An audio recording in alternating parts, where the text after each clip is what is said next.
You also, Carol, matched some reporting yesterday from the New York Times suggested the Biden campaign was quietly looking at head-to-head matchups with Kamala Harris, the vice president of the United States, against Donald Trump. What more can you tell us about that?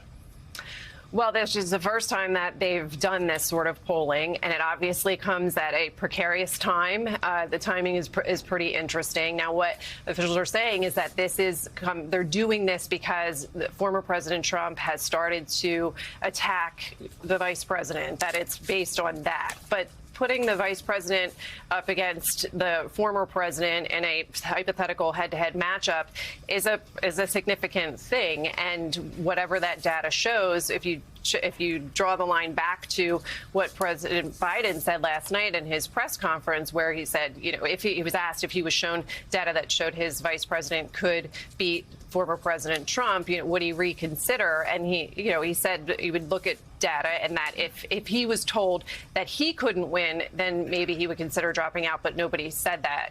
All of that aside, the idea here is that this is something that's coming at a time when there are huge questions about whether the president's going to stay in the race. It's the president's own campaign doing that. I can tell you there are some frustrations that this got out. They don't like this. It's not a narrative that they want out there, but they're doing it.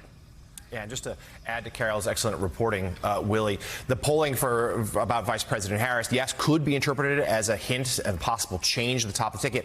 The other angle, though, and some have said, is that it could be to determine that Vice President Harris, per polling, wouldn't beat Donald Trump, and that would actually strengthen President Biden's argument to remain atop the ticket. And we know there are portions of the Biden inner circle that firmly believes the vice president can't do it, though they certainly feel like she has grown as a candidate in recent months, and they're a valuable ally. They're just not convinced that she can beat President Biden. And certainly there are President Trump, former President Trump, and there's certainly a number of Democrats and officials who do, and some even linked to the Biden campaign, who are openly questioning about whether or not he can continue.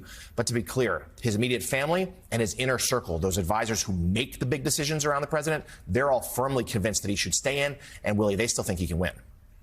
Yeah, and that's what we saw last night in that press conference. There was no wiggle room, at least last night, from the president about whether or not he's going to stay in the race. He's in, he says. So, Allie, let's... Hey there, MSNBC fans. I'm Luke Russert, and be sure to join me, Rachel Maddow, Jen Psaki, Lawrence O'Donnell, Steve Kornacki, Joy Reid, and many more September 7th in Brooklyn, MSNBC Live Democracy 2024. Click on the link for ticket information.